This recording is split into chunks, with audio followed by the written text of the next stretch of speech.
Spicy চাউমিনে বড় বড় চিকেনের পিস হোক অথবা মোমোতে ঠাসা চিকেনের পুর, আপনি যদি স্ট্রিট ফুড খেতে ভালোবাসেন তাহলে হাওড়ার এই নতুন স্ট্রিট ফুড জয়েন্ট আপনার মন জয় করবেই। আর সাথে এখানকার কম বেশি প্রত্যেকটা খাবারের সাথে এখানকার হোমমেড চাটনি, যাকে বলে স্পাইসি চাটনি, খাবারে আলাদাই এক মাত্রা নিয়ে আসে। নমস্কার, আমি বৈশাখী ফ্রম হ্যাংলাস ডে আউট, আর আপনাদের জন্য নিয়ে এসেছি সম্পূর্ণ নতুন একটা জায়গার ব্লগ। এখানে 9 ধরনের মোমো ছাড়াও পাওয়া যায় বিভিন্ন ধরনের চিকেনের ফ্রাইড আইটেম, ফিশের ফ্রাইড আইটেম, নুডলস, রাইস, তার সাথে বিভিন্ন সাইড ডিশ এবং আরও অন্যান্য খাবার। কোন জায়গার কথা বলছি গেস করতে পারলেন কি? একদম ঠিক, দ্য বং পেটুক। অনেকেই হয়তো নাম শুনেছেন অথবা এখান দিয়ে হেঁটে গেছেন, অথচ ভেতরে ঢুকে কখনো খাওয়া হয়নি। তাদের জন্যই আজকে আমার এই ভ্লগ। এই ভ্লগে আমি বলবো যে এখানকার কোন খাবারটা খেয়ে আমার কেমন লেগেছে। এখানকার বেশিরভাগ ফ্রাইড আইটেমগুলোই সাধারণত আগে থেকে প্রিপেয়ার করে রাখা হয়, যখন কেউ এসে অর্ডার দেয় তখন সাথে সাথে ভেজে দেওয়া হয়। যদিও এই ফুড জয়েন্ট খুব বেশি পুরনো নয়, তবে ইতিমধ্যেই কিন্তু এখানকার মানুষের মধ্যে ভীষণ জনপ্রিয় হয়ে উঠেছে। আমি এখানে চলে গেছিলাম বিকেলের দিকেই, তবে সন্ধ্যের পর থেকে কিন্তু এই জায়গাটায় ভালোই ভিড় থাকে। চলুন তাহলে আর বেশি কথাবার্তা না বাড়িয়ে খাবারের দিকে চলে যাওয়া যাক। এখানে গিয়ে প্রথমেই ভাবলাম যে এখানকার এগ চিকেন নুডলস বা এগ চিকেন চাউমিনটা ট্রাই করে দেখা যাক। আমি যখন গেছিলাম তখন সবে সবে দোকান ওপেন হয়েছিল, তাই খুব একটা ভিড় ছিল না, আর তাই অর্ডার করার সাথে সাথেই তৈরি হতে শুরু করলো আমাদের এগ চিকেন চাউমিন। দেখে অনেক বেশি মশলা পড়ছে মনে হলেও এখানকার চাউমিনটা কিন্তু একেবারেই ভীষণ মশলাদার নয়। পরিমাণ মতন মশলা পড়লেও একদম হালকা খেতে হয় এই চাউমিন। এখানকার চাউমিনে যে সমস্ত ভেজিস ইউজ করা হয়েছিল সেগুলো একদমই ফ্রেশ ছিল। আর এখানকার চাউমিনে ঝালও সাধারণত নর্মালি থাকে, তবে আপনি যদি কম ঝাল পছন্দ করেন অথবা বেশি ঝাল পছন্দ করেন তাহলে এখানে আগে থেকে বলে দিলে সেই অনুযায়ী ওনারা আপনাকে এই চাউমিন তৈরি করে দেবেন। আমি একটু স্পাইসি চাউমিন খেতে ভালোবাসি, তাই সেটা আমি আগে থেকেই ওনাদের বলে দিয়েছিলাম, আর সেই অনুযায়ী স্পাইস লেভেলটাও এখানে সেভাবেই অ্যাডজাস্ট করা হয়েছিল। আর এখানেও কিন্তু ব্যবহার করা হয়েছিল ওনাদের স্পেশাল হোমমেড চাটনিটা। আমার অর্ডার দেওয়া চাউমিন তৈরি হওয়ার সাথে সাথে দেখছিলাম সন্ধে নেমে আসছে, আর তার মধ্যেই খেয়াল করলাম দোকানে আস্তে আস্তে লোক সমাগমও শুরু হয়ে গেছে। যাই হোক, প্রথমেই আমাদের হাতে চলে এলো আমাদের এগ চিকেন স্পাইসি চাউমিন। এই এক প্লেট এগ চিকেন হাক্কা নুডলসের দাম হলো 80 টাকা। এবং এখানে একটা কথা বলে রাখি, সেটা হলো এই এগ চিকেন হাক্কা নুডলসের পরিমাণও কিন্তু অনেকটা, দুজনে মিলে খুব ভালোভাবেই শেয়ার করে খাওয়া যাবে। এখানকার চাউমিনটা খেয়ে আমার বেশ ভালোই লেগেছে, কারণ বেশিরভাগ জায়গায় যেটা হয় সেটা আগের দিনের চাউমিন রেখে দেওয়ার কারণে চাউমিনের একটা খুব অদ্ভুত টেস্ট পাওয়া যায়, কিন্তু এখানে কিন্তু চাউমিনটা খেলেই বুঝতে পারবে যে এটা কিন্তু একদম ফ্রেশ। আর চিকেনের পিসটাও দেখালাম, এখানে কিন্তু চিকেনের পিসগুলো বেশ বড় বড়ই থাকে। সত্যি বলতে প্রথম বাইট নেওয়ার সময় টেস্টটা অতটাও বুঝতে পারিনি, কিন্তু যখন আস্তে আস্তে খেতে শুরু করলাম চাউমিনটা তখন বুঝতে পারলাম যে সত্যি বেশ ভালো খেতে এখানকার চাউমিনটা। চাউমিনের পর এবার চলে গেলাম আমাদের পরের আইটেমে।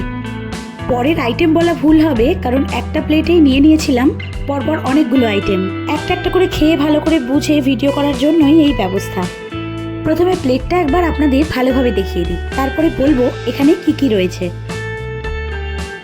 এটা হচ্ছে চিকেন ললিপপ, এটা হচ্ছে চিকেন পকোড়া, এটা হচ্ছে চিকেন পপকর্ন, আচ্ছা এটা হচ্ছে ফিশ ফ্রাই, আর এটা হচ্ছে চিকেন স্টিম মোমো। সাথে 2 রকমের চাটনি আছে, দুটোই ঘরে তৈরি করা, আর সাথে আছে চিকেন স্যুপ। চিকেন ললিপপ আমি নিয়েছিলাম 2 পিস। তো এখানে চিকেন ললিপপটা দেখতে একটু অন্যরকম, দেখা যাক খেতে কেমন। চিকেন লেগ পিসে কামড় দিয়ে যেটা বুঝলাম, হাড় থাকলেও ভেতরে কিন্তু সলিড চিকেন আছে বেশি পরিমাণে। আর সব থেকে বড় কথা হলো এই চিকেন ললিপপের কোটিংটা কিন্তু একদমই পাতলা। আপনারা দেখতেই পাচ্ছেন যে কোটিংটা একদমই পাতলা থাকে। খুব সিম্পল, মশলার বেশি আধিক্য নেই, আর বেশ জুসিও, তবে নুনটা একটু কম ছিল। আদারওয়াইজ খেতে মোটামুটি ভালোই ছিল। ট্রাই করলাম চিকেন পকোড়া। বাইরে থেকে ক্রিস্পি হলেও ভেতরটা কিন্তু একদম নরম আর জুসি ছিল, আর একইভাবে কোটিংটাও খুবই পাতলা ছিল। এই চিকেন পকোড়া খেয়েও যেটা বুঝলাম যে এখানকার চিকেন ললিপপ এবং চিকেন পকোড়াতে খুব বেশি কিছু মশলা কিছুই ইউজ করা হয় না, খুব সিম্পল একটা ফ্রাইড আইটেম। তবে এক্ষেত্রেও খেতে ভালো হলেও নুনটা কিন্তু আমার কম লেগেছে। তবে এই প্রত্যেকটা আইটেমের সাথেই কিন্তু ছিল দু রকমের এখানকার স্পেশাল হোমমেড চাটনি। তাই যখন ওই দু রকমের চাটনি দিয়ে আরও একবার চিকেন ললিপপ আর চিকেন পকোড়া ট্রাই করলাম, তখন কিন্তু খেতে অসাধারণ লাগছিল। কথায় বলতে গেলে এই চাটনি দুটোই এই সিম্পল ফ্রাইড আইটেমগুলোকে আরও টেস্টি করে তুলেছিল।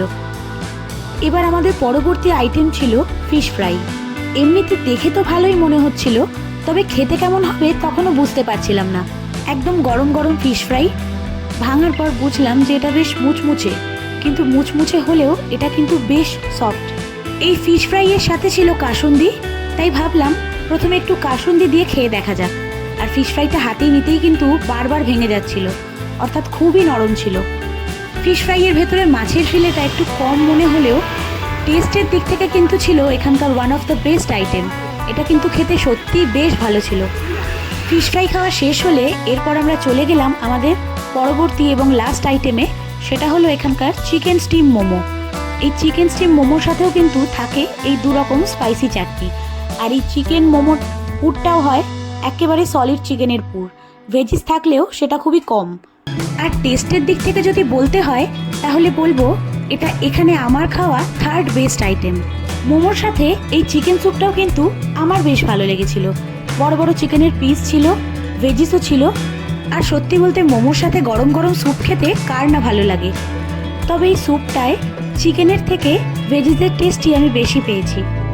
এই দেখুন, কথা বলতে বলতে তো একটা আইটেমের কথা বলতেই ভুলে গেছি। এটা হলো সেই চিকেন পপকর্ন। বাইরে রয়েছে ক্রিস্পি লেয়ার, ভেতরে সলিড চিকেন।